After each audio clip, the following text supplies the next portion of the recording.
Kuasa hukum korban ruda paksa inisial L, Febri Triharyadi SH, mendesak Satreskrim Polres Manado untuk segera menetapkan tersangka dua oknum pengacara A dan T yang telah dilaporkan ke Polres Manado. Menurut Febri, belum naiknya status laporan dari kliennya untuk penetapan tersangka pasca laporan menjadi indikasi kuat lambatnya proses penyidikan. Padahal untuk mengumpulkan dua alat bukti untuk menjerat terduga pelaku pengacara A dan T bukan hal sulit. Ini sudah sangat lambat sekali. Seharusnya begitu cepat dan harus segera ditetapkan tersangka dan harus melakukan penahanan terhadap dua pelaku yang ada. Tetapi sudah 2 bulan lebih masih dalam proses penyidikan. Kalau Kapolres di sini adalah yang bertanggung jawab Kasat Reskrim yang ada.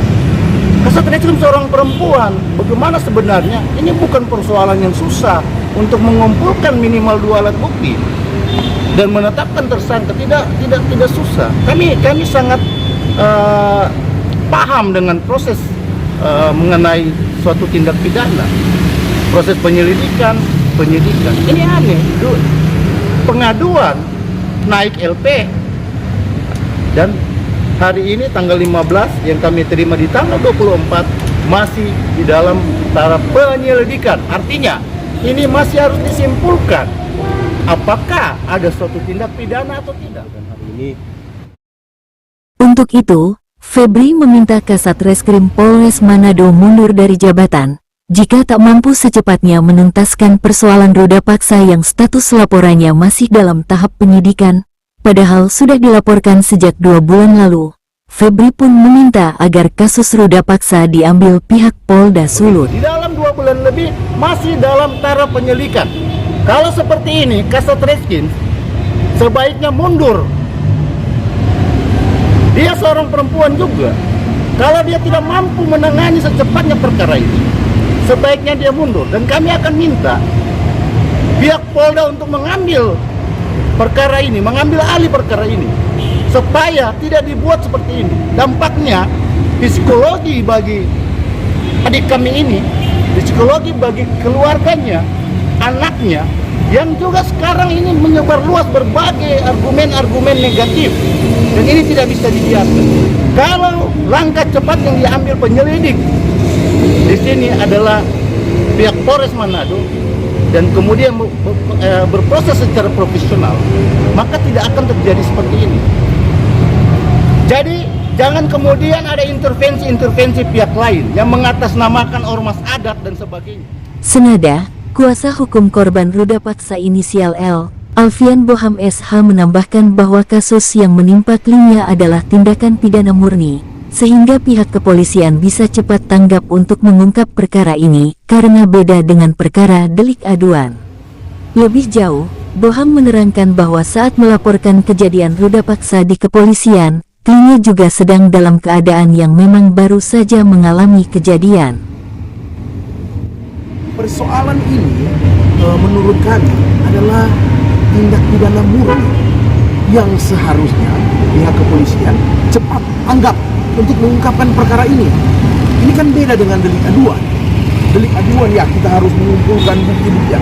Ini sudah jelas-jelas waktu melapor juga, waktu melakukan pengaduan dalam keadaan yang memang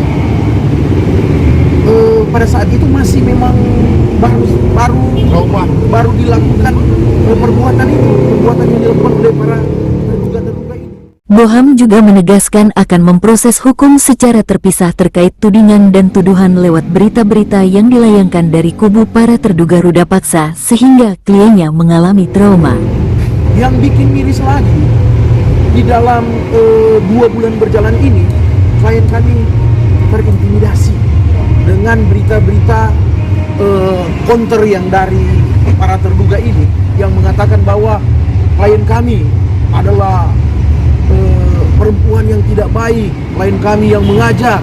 Wah, ini sangat miris bagi kami sebagai tim kuasa hukum dari korban.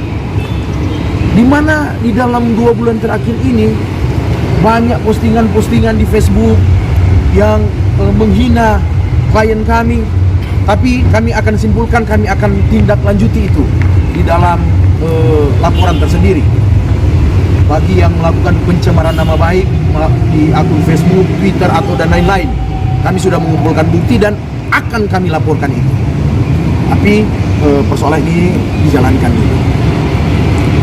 Bahwa terhadap laporan ini yang lalu sudah naik LP, kami sudah mendampingi juga korban ini dalam laporan polisi yang sebenarnya yang sebelumnya adalah aduan, yang masih simpang siur ini apa naik LP atau masih tetap di aduan. Nah, ternyata pihak kepolisian naikkan statusnya di laporan polisi. Dan mau tunggu apa lagi? Oh, mau tunggu apa lagi? Untuk mengungkapkan persoalan ini kami sudah memberikan bukti-bukti, sudah lengkap bukti-buktinya. Semua bukti-bukti yang tentang kekerasan seksual yang dialami oleh klien kami ini sudah lengkap. Jadi yang kami harapkan kepada pihak kepolisian Polresta Manado untuk segera mengungkapkan kasus ini, menaikkan status dari penyelidikan ke penyidikan dan menetapkan para terlapor ini sebagai tersangka Dan ditahan. dan dilakukan penahanan. Itu harapan kami. Dari Manado, Haryadi melaporkan.